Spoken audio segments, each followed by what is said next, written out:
Well, new at 5 tonight, the Bureau of Alcohol, Tobacco, and Firearms says Alabama is an easy target for criminals to get a gun.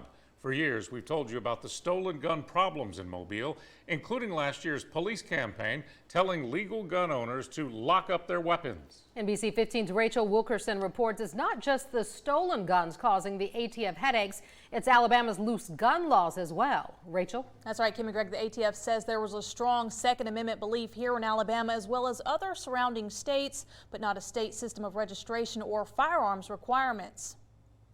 And people know that. So this becomes like a pipeline almost for firearms leaving legal commerce, and then they're sold at some flea market, some Craigslist sale, and somebody may not ask all the questions that they should, and someone that's a little smart can circumvent state laws and go from a Chicago, a place that has extreme firearms violence, but very strict state laws about purchase. Marcus Watson runs the ATF field division that oversees Alabama.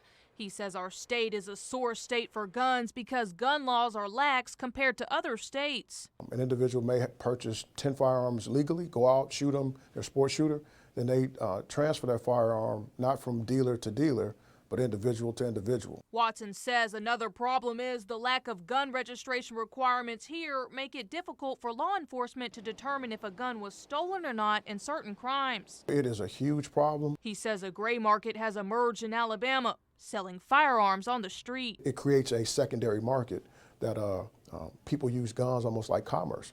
On the street, a firearm is very valuable. You don't have to break in that house. You don't have to potentially go to that firearms licensee and give up your information.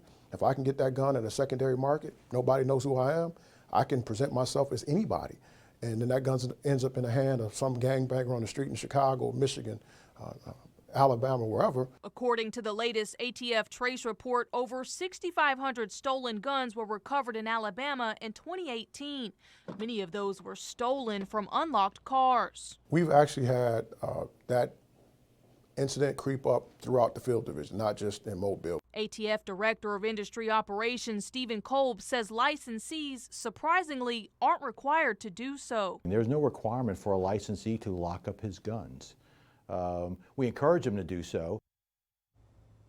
Public Safety Director James Barber says they have seen a 35% drop in guns stolen from vehicles from 2018 to 2019 since the Lock It Up PSA campaign, but he says the problem still exists. Kim?